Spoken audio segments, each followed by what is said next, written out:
18 दिन पुगिसक्यो, तैपनि सरकार कहीँ पनि देखिएको छैन। सरकार उहाँका मागप्रति संवेदनशील देखिएको छैन।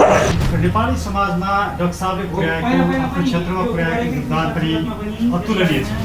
डाक्टर केसीले जुन सत्याग्रह गर्नुभएको छ, यसलाई हामी सबै नागरिकको साथ र ऐक्यबद्धताका बावजुद पनि डाक्टर केसीले आफ्नै रक्षाका लागि र एजेन्डाहरूलाई पुरा गर्नका लागि एउटा सशक्त रूपमा नागरिकहरूलाई नेतृत्व दिनका लागि पनि डाक्टर साहबले सत्याग्रहलाई स्थगन गरेर डाक्टर साहबले आफ्नो स्वास्थ्य लाभ गरिसके पछाडि आन्दोलनको रूप परिवर्तन गर्नुपर्दछ।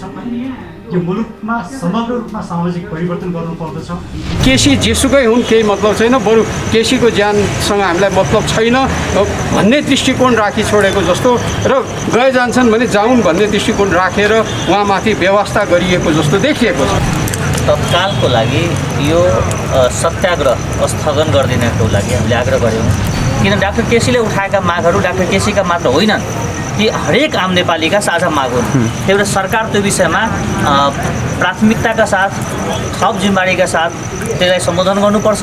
सरकार अहिले हामी कोभिडसँग लडिरहेछौँ, त्यस कारणले केसीका माग के हो भने, तर त्यही कुरो त सरकारका प्रतिनिधि आएर डाक्टर केसीसँग भेटेर पनि तपाईँका माग हामीले सम्बोधन गर्छौँ र गर्न चाहेका हौँ र अहिलेको यो स्थिति छ भन्नु त सक्छ नि त। डाक्टर केसीले प्रत्येक नेपालीको स्वास्थ्य र जनजीविकासँग सम्बन्धित मुद्दा उठाउँदाखेरि पनि 18 दिनसम्म पनि सुतेको मात्रै होइन कि चिर निन्द्रामा रहेछ, कुम्भकुण्ड जस्तो भएको छ यो सरकार।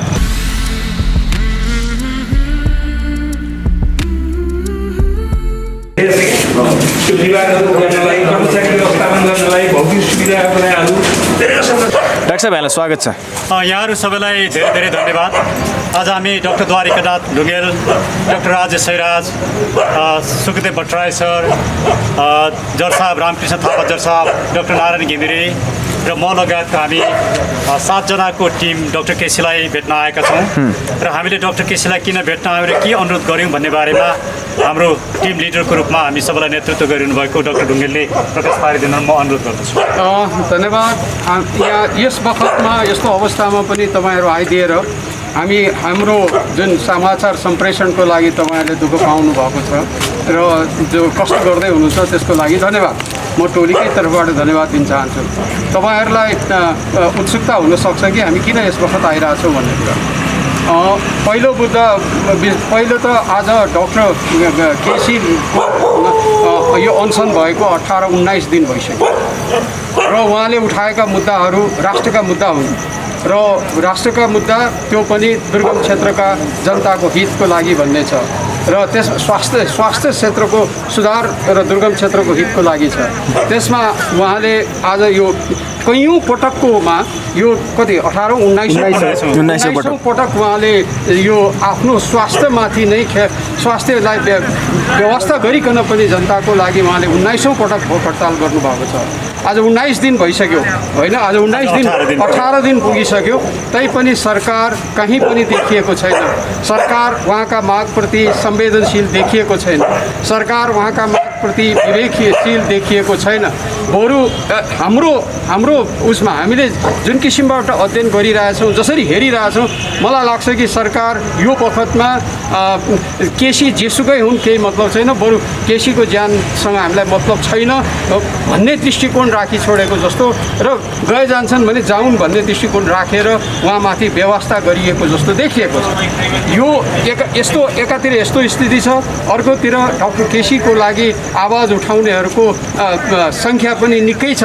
तर हामी सबैलाई थाहा छ आज विश्व यो कोरोनाको कहरमा छौँ, महामारीमा छौँ। त्यसमा पनि आजैको पनि मलाई घरबाट निस्किने बेला गाली खाएर आइरहेको छु, किनभने काठमाडौँ अहिले दिन प्रतिदिन बढिरहेछ। हिजोभन्दा आज बढेको छ, आजभन्दा भोलि बढेको छ। यो अवस्थामा जसले डाक्टर केसीको मुद्दालाई समर्थन गर्न खोजिरहेछन्, जो उहाँको मुद्दा होइन कि राष्ट्रको एउटा सङ्गीन मुद्दा जसलाई लिएर उहाँ अघि आइराख्नु भएको छ, उहाँलाई समर्थन जनाउनेहरूको स्वास्थ्यको पनि हामीले चिन्ता राख्नुपर्ने हुन्छ। हामीलाई चिन्ता लाग्यो र साथसाथै सरकारलाई चिन्ता नलागोस्, हामी चाहिँ चिन्तित भयौँ। त्यस कारणले हामीले के विचार गऱ्यौँ भने हाम्रा साथीहरू आज यहाँ हुनुहुन्न, भैरव रिसालजी 93-94 वर्षको भैरव रिसालजी र एकजना आर्मी मेजर हुनुहुन्छ, retire army major Trilok Singh Thapa Chhetri, उहाँ 97 वर्षको भइसक्नु हो र त्यस्तै गरिकन प्रोफेसर राजेश गौतम हुनुहुन्छ। त्यसै गरी अन्य मित्रहरूकोसँग हामीले छलफल गरेर के विचार गऱ्यौँ भने कि कमसे कम सरकार विवेकहीन होला, सरकार संवेदनशील होला र तर हामीले डाक्टर केसीको मुद्दामा ऐक्यबद्धता जनाउनुपर्छ। तर डाक्टर केसीको मुद्दामा ऐक्यबद्धता जनाउनेहरूको स्वास्थ्यको लागि र राष्ट्रको स्वास्थ्यको लागि पनि उहाँलाई अहिले आफ्ना मुद्दाहरूलाई हामी सरकारलाई उहाँको मुद्दालाई सम्बोधन गर भन्ने कुरा पनि हामी गर्ने र साथसाथै उहाँलाई पनि के आग्रह गर्ने भनेदेखि यो अहिलेको अवस्थामा उहाँको स्वास्थ्यमा प्रति चिन्तित भएर उहाँको स्वास्थ्य नबिग्रियोस् र सरकारले जुन किसिमको व्यवस्था गरेको छ त्यसबाट भोलि नराम्रो दुर्घटना नहोस् भन्ने दृष्टिकोणबाट उहाँले यो देशको मुद्दाहरू, सङ्गीन मुद्दाहरूलाई भोलिका दिनहरूमा पनि अझ सशक्त रूपमा आवाज उठाउन सक्नुहोस् र त्यसको लागि उहाँलाई स्वास्थ्य लाभ चाहिन्छ र उहाँलाई हामी साथ दिन तयार छौँ। त्यस कारणले अहिलेको स्थितिमा सरकारलाई उहाँका मुद्दा पनि सम्बोधन गरिदियो र अर्को कुरो उहाँलाई पनि विनम्रले के आग्रह गर्न आएका हौँ भने उहाँले यो अहिलेको स्थिति र उहाँको स्वास्थ्य, राष्ट्रको स्वास्थ्य र उहाँलाई समर्थन गर्नेहरूको लागि पनि स्वास्थ्यको ख्याल राखेर उहाँले आफ्नो मुद्दालाई यथावत राखेर स्थगन गरिदिन आग्रह गर्न हामी आएका हौँ र हामीले उहाँलाई हाम्रो धारणाहरू व्यक्त गऱ्यौँ र हामीसँग आज हामी 6-7 जना छौँ। यति मात्रै होइन, अरूले पनि उहाँप्रतिको जुन सद्भाव देखाएका छन् र यही सन्देश पुर्याइदिनु भनेका थिए, त्यही कारणले हामी यहाँ अहिले आएका हौँ। अहिले चाहिँ डाक्टर गोविन्द केसीलाई सत्याग्रह त्याग्नुहोस् भन्नेहरूको हामी के भन्दैछौँ भने सरकारलाई उहाँको माग पनि तपाईँहरू मार्फत सरकार यस्तो किसिमको संवेदनहीन विवेकहीन अवस्था नभओ, उहाँका मागलाई सम्बोधन गरिदेऊ, किनभने उहाँले सही माग उठाउनु भएको छ। तर साथसाथै उहाँलाई पनि हामीले के आग्रह गर्दैछौँ भने उहाँकै स्वास्थ्यको लागि, उहाँका समर्थकहरूको स्वास्थ्यको लागि पनि अहिले उहाँले आफ्ना मुद्दाहरूलाई यथावत राखेर यो अनसनलाई अहिले स्थगित गरेर उहाँले स्वास्थ्य लाभ गरिसकेपछि कसरी अझ अर्को रणनीति अप्नाएर बढ्न सकिन्छ त्यसबारेमा छलफल गर्ने अवसर दिनुहोस् भन्न आएका हौँ। 18 दिनको अनसनमा हुनुहुन्छ उहाँको, अहिलेसम्मको 19 पटकको अनसनमा तपाईँहरूले उहाँको स्वास्थ्यमा कतिको गडबड देखिरहनु भएको छ।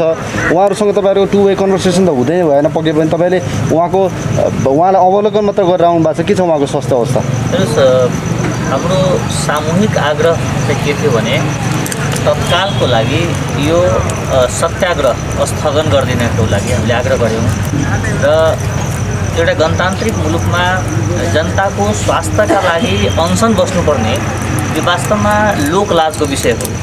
यो प्रजातान्त्रिक संस्कार पद्धतिको विषय होइन। यो त्यही भएर सरकारमा बस्नुभएका र अरू सरकारका स्टेक होल्डरहरूले यो विषयलाई गम्भीरतापूर्वक लिनुपर्छ। डाक्टर केसी प्रतिनिधि पात्र हुन्, उहाँसँग हजारौँ नेपालीहरू उहाँसँग छ, लाखौँ नेपाली उहाँसँग छ। तर उहाँको स्वास्थ्य हाम्रो प्राइम कन्सर्न भएकोले हामीले उहाँलाई त्यो आग्रह गर्न आएको हौँ। डाक्टर केसीले आग्रह गर्नुभयो, तर नेपाल सरकारलाई जिम्मेवारी चाहिँ किन बनाउनु भएन? तपाईँहरूले पनि आवाज मार्फत अहिले हामी भन्दैछौँ, यसरीका हाम्रा 2 जना अग्रजले तपाईँकै मार्फतले भन्नुभयो कि सरकार जिम्मेवार हुनुपर्छ। सरकारलाई पनि हामी दबाब दिन्छौँ र सरकारलाई पनि हामी नागरिक समाजको तर्फबाट जे भन्नुपर्छ, जसरी भन्नुपर्छ, किन डाक्टर केसीले उठाएका मागहरू डाक्टर केसीका मात्र होइनन्, ती हरेक आम नेपालीका साझा माग हुन्। त्यही भएर सरकार त्यो विषयमा प्राथमिकताका साथ, थप जिम्मेवारीका साथ त्यसलाई सम्बोधन गर्नुपर्छ र यथासक्दो चाँडो। तर सरकार कोभिडसँग लडिरहेछौँ, अहिले गोविन्द केसीका मागहरू पुरा गर्न हामी असम्भव छौँ भनेर भनेको छ नि। यो आज मात्र उठाइएको माग होइन, त्यही भएर कोभिड र माग फरक कुरा हो। र नागरिकको स्वास्थ्यभन्दा ठुलो सरकारको प्राथमिकतामा अरू विषय हुनु हुँदैन भने हाम्रो बुझाइ। त्यसो भए सरकारले यो माग पुरा गर्नुपर्छ। सरकारले कहिलेसम्म गर्न? सरकारले जति चाँडो गर्यो त्यति सरकारकै हितमा हुन्छ। डाक्टर केसीले तपाईँहरूले आग्रह गरे जसरी सत्याग्रह त्याग्नु भएन भने तपाईँहरूको आन्दोलन चाहिँ के हुन्छ? हामी डाक्टर केसीका साथमा छौँ, साथमा रहन्छौँ। यसलाई यसरी हेर्नुपर्दा तपाईँको एकदम राम्रो प्रश्न गर्नुभयो। हामी अघि नै भनिसक्यौँ कि हामीले आन्दोलन भन्दा हामी अहिलेको जुन मुलुकको परिस्थिति छ र जुन किसिमको सरकारको विवेकहीन छ तपाईँले भन्नुभयो नि तपाईँकै शब्द लिने हो भने सरकार अहिले हामी कोभिडसँग लडिरहेछौँ त्यस कारणले केसीका माग के हो भने तर त्यही कुरो त सरकारका प्रतिनिधि आएर डाक्टर केसीसँग भेटेर पनि तपाईँका माग हामीले सम्बोधन गर्छौँ र गर्न चाहेका हौँ र अहिलेको यो स्थिति छ भन्नु त सक्छ नि त। अहिलेसम्म हाम्रो जानकारीमा आएसम्म तपाईँहरूकोसँग जानकारी छ भने तपाईँहरूले दिन सक्नुहुन्छ। हाम्रो जानकारीमा आएसम्म अहिलेसम्म र बाहिर आएका कुराहरूले पनि अहिलेसम्म सरकारले डाक्टर केसीसँग संवाद गरेको वा कसैसँगलाई भेट्न पठाएको जानकारी हामीसँग छैन।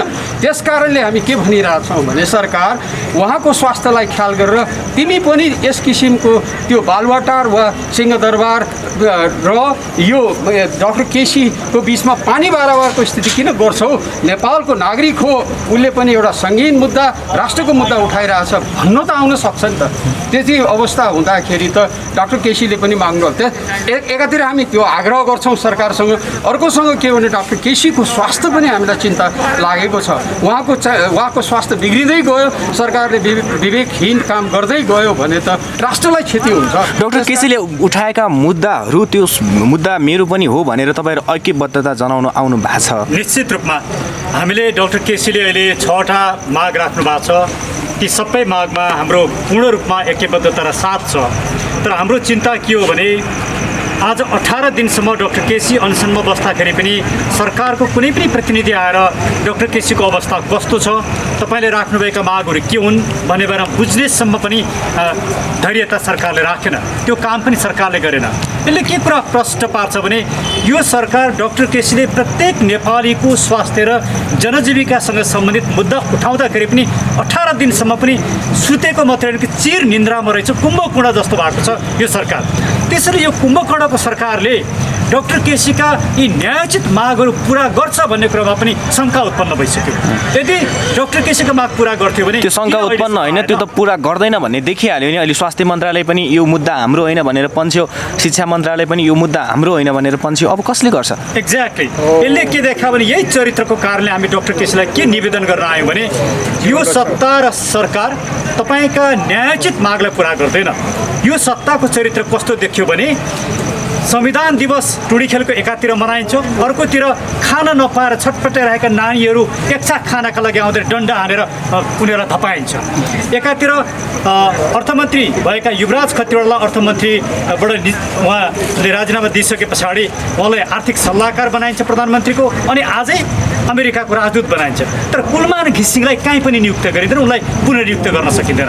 यो सत्ताको जुन चरित्र छ, यो चरित्रले के प्रश्न पार्यो भने असल व्यक्ति, असल कुरा, नागरिक र मुलुकको कुरा उठाउने व्यक्तिलाई यो सत्ता र सरकारले अलिकति पनि मान्यता दिँदैन, अलिकति पनि चासो राख्दैन।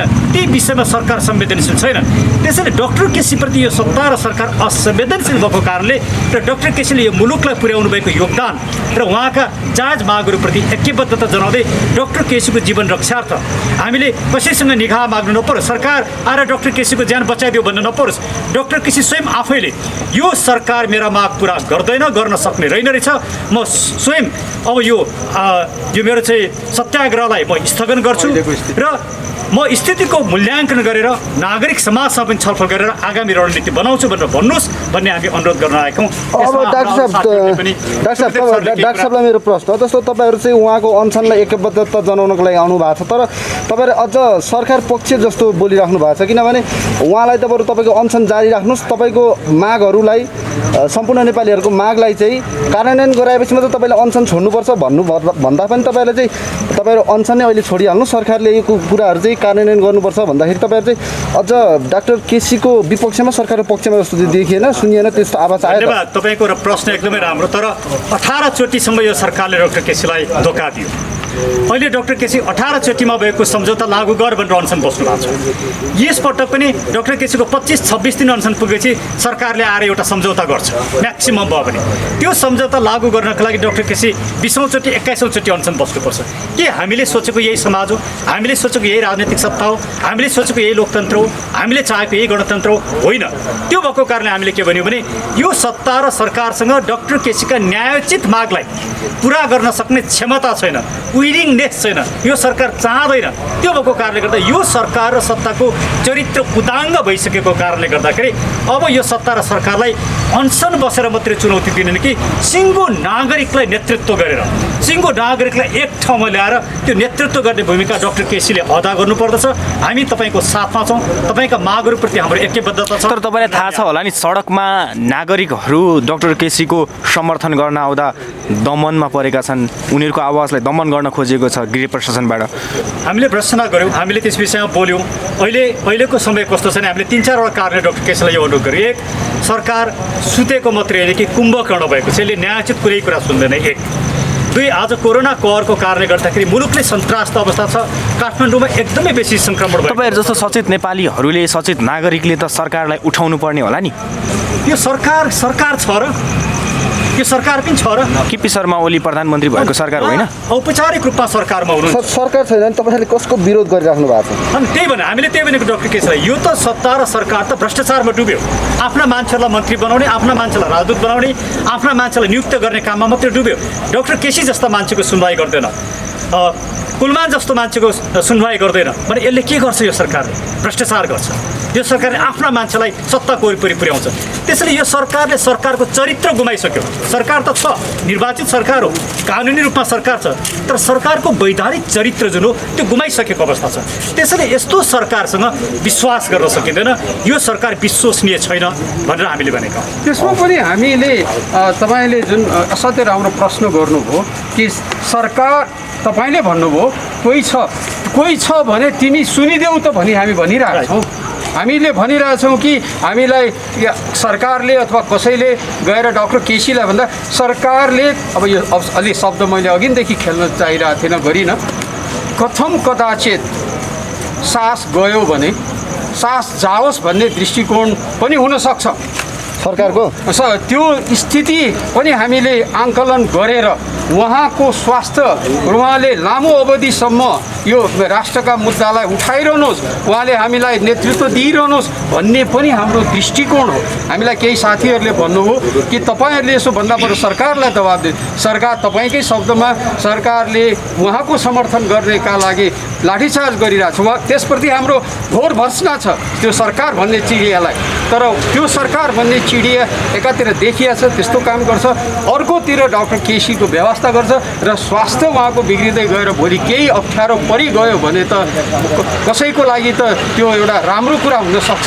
त्यो स्थिति नहोस् र उहाँले राम्रो देशलाई अझ पनि उहाँले आगामी दिनहरूमा धेरै लामो अवधिसम्म उहाँले यस्ता मुद्दा उठाइरहनु सक्नुहोस् भन्ने दृष्टिकोणबाट त्यो पनि अहिले हामी भन्ने थिएन। यस्तो किसिमको कोरोना भइरहेछ विश्वव्यापी रूपमा। हेर्नुहोस्, तपाईँले हामीलाई अहिले सँगै देखिरहनु भएको छ, तपाईँहरू पनि सुरक्षित हुनुहोस्, हामीलाई पनि सुरक्षित हो भनेर तपाईँले यसरी राख्नु भएको छ भने उहाँका समर्थन आउने र अझै पनि हेर्नुहोस् र जुन यो कोभिडको छ, कोभिडको कारणबाट मान्छेहरूले औषधि गर्न पाइरहेको छैन, त्यो अवस्था देखा पर्दाखेरि त उहाँलाई समर्थन गर्न आउनेहरूलाई पनि त त्यो अवस्था सिर्जना भएर भोलि असहाय अवस्था हुने अवस्था हुँदा उहाँको भोलि गएर उहाँमाथि नै लान्छना लगाउन सक्ने सम्भावना छ। त्यो कारणले हामीले उहाँलाई अहिले सरकारलाई पनि हामी तपाईँकै शब्दमा सरकार छ, त्यो सरकारलाई पनि हामी भनिरहेछौँ, सुनिदेऊ कान खोलेर यस्तो अवस्था छ भने। र अर्कोतिर उहाँलाई पनि के भन्दैछ, उहाँ आफै चिकित्सक हुनुहुन्छ, त्यस कारणले उहाँले हाम्रो विनम्र अनुरोध छ, उहाँले अहिलेलाई स्थगित गरेर बरु यो अहिलेको स्थितिमा कसरी सेवा दिन सक्नुहुन्छ र उहाँका मुद्दाहरूलाई अघि बढाउनको लागि के रणनीति लिन सकिन्छ त्यसमा छलफल गरौँ भन्ने दृष्टिकोणले आग्रह गर्न आएका हौँ। र तपाईँले अघि नै प्रश्न गर्नुभयो कि उहाँले के भन्नुभयो, उहाँ त्यस्तो अवस्था हुन्छ, उहाँले के भन्नु, उहाँलाई त हामीले आग्रह गरेको यस्तो किसिमको छ, यहाँले सुविचार गरिदिनुहोस् भन्दा सुखदेव सरले अलिकति राख्नु। अहिले विश्वव्यापी रूपमा जुन एउटा कोरोनाको एउटा महामारी फैलिरहेको छ, यो स्थितिमा सबैको स्वास्थ्य संवेदनशील स्थिति रहनुपर्ने अवस्थामा स्वयं उहाँ डाक्टर साहब चाहिँ नि एउटा लामो 18-19 पटकसम्म चाहिँ नि यो अभियानमा जुन लाग्नुभएको छ, विगतमा पनि सरकारले पटक चाहिँ नि उहाँको चाहिँ जुन एउटा भनौँ न उसमा बस्नुभएको थियो, सत्याग्रहमा त्यतिखेर चाहिँ नि जुन अनसन तोडेर चाहिँ नि त्यो मागहरू पुरा गर्छु भन्दै आउँदाखेरि चाहिँ अहिले यति उसम्म आइपुग्यो र अहिले यो स्थितिमा उहाँको स्वास्थ्यलाई ध्यानमा राखेर चाहिँ नि हामी एउटा नागरिक समाजको अगुवाहरू चाहिँ नि यो कुरोमा डाक्टर साहबलाई अहिले हाम्रो डाक्टर द्वारिकानाथ सरले जुन भन्नुभयो उहाँकै स्वास्थ्यको लागि चाहिँ नि हामीले गऱ्यौँ एकातिर, अर्कोतिर चाहिँ नि एउटा जुन सडकमा चाहिँ नि एउटा जनताले एउटा अहिले नागरिकहरू चाहिँ नि भनौँ न उहाँको मागलाई चाहिँ नि जुन ऐक्यबद्धता देखाइरहनु भएको छ त्यसको लागि चाहिँ नि भनौँ जनताको तर्फबाट सहयोग हुन्छ, सबैको तर्फबाट उहाँलाई निरन्तर यो अभियानमा चाहिँ नि लाग्नलाई उ गर्छौँ। त्यहाँबाट निस्केर यसमा अगुवाई गर्नुहोस् नागरिक समाजको, त्यसमा हामी चाहिँ नि उ गरौँ जुटौँ र ऐक्यबद्धता हौँ भन्ने हाम्रो आग्रह हो। यसमा हामी संवेदनशील कुन कुरा भयौँ भने उहाँको स्वास्थ्य स्थिति उहाँ अलि भनौँ न वृद्ध अवस्थै देखिन्छ, अहिले यत्रो दिनसम्म हुँदाखेरि चाहिँ नि जुम्लादेखि चाहिँ नि यहाँ ल्यायो होइन, जबरजस्ती गरेर ल्यायो, त्यसपछि उहाँ वीर हस्पिटल ट्रामा सेन्टर लगाएको थियो, त्यसपछि यहाँ ल्यायो भनेपछि चाहिँ नि यस्तो स्थितिमा उहाँको स्वास्थ्यमाथि चाहिँ नि राज्यले जुन सरकारले खेलवाड गरिरहेको छ त्यो स्थिति नहोस् र उहाँलाई चाहिँ नि एउटा साथ दिउँ भनेर यी कुराहरू मनन गरेर हामी सल्लाह गरेर चाहिँ उहाँलाई अनुरोध गर्न चाहिँ नि हामी धन्यवाद। डाक्टर साहबको समर्थनमा बाहिर आउन सक्ने, आन्दोलनमा जान सक्ने अवस्था चाहिँ एकदम कमजोर भएको छ। 18औं चोटिको अनसनमा भएका सम्झौतालाई लागू गर्न भनेर अनसन बस्नुपर्ने, सत्याग्रह बस्नुपर्ने अवस्था आयो। डाक्टर साहबको निष्ठा, इमान्दारिता, प्रतिबद्धता र साधुवाद प्रति हामी सबै निश्चिन्त छौँ। त्यो नेपाली समाजमा डाक्टर साहबले पुर्याएको, आफ्नो क्षेत्रमा पुर्याएको योगदान पनि अतुलनीय छ। तर यो सत्ता सरकार संवेदनशील नै छ, जसले जस्टिसको कुरा, न्यायको कुरा र ठिक कुरालाई सम्बोधनै गर्न चाहँदैन। यस्तो अवस्थामा डाक्टर केसीले जुन सत्याग्रह गर्नुभएको छ यसलाई हामी सबै नागरिकको साथ र ऐक्यबद्धताका बावजुद पनि डाक्टर केसीले आफ्नै रक्षाका लागि र एजेन्डाहरूलाई पुरा गर्नका लागि एउटा सशक्त रूपमा नागरिकहरूलाई नेतृत्व दिनका लागि पनि डाक्टर साहबले सत्याग्रहलाई स्थगन गरेर डाक्टर साहबले आफ्नो स्वास्थ्य लाभ गरिसके पछाडि आन्दोलनको रूप परिवर्तन गर्नुपर्दछ। यो मुलुकमा समग्र रूपमा सामाजिक परिवर्तन गर्नुपर्दछ। हामीले एउटा सिस्टम, सब सिस्टमलाई मात्रै सुधार गरेर अब मुलुक सुधार हुँदैन। मुलुकको सिङ्गो सिस्टम नै बिग्रिसक्यो, स्रोत नै बिग्रिसक्यो। त्यो स्रोतलाई नै अब सफा गर्नुपर्छ। त्यसका लागि डाक्टर साहब जस्ता व्यक्तिहरूको योगदान ज्यादै महत्त्वपूर्ण छ। त्यो योगदानलाई पनि स्मरण गराउँदै, त्यसलाई रेकगनाइज गर्दै हामी डाक्टर साहबले आफ्नो स्वविवेकले, कसैले भनेर कसैको रिक्वेस्टमा होइन, आफ्नो स्वविवेकमा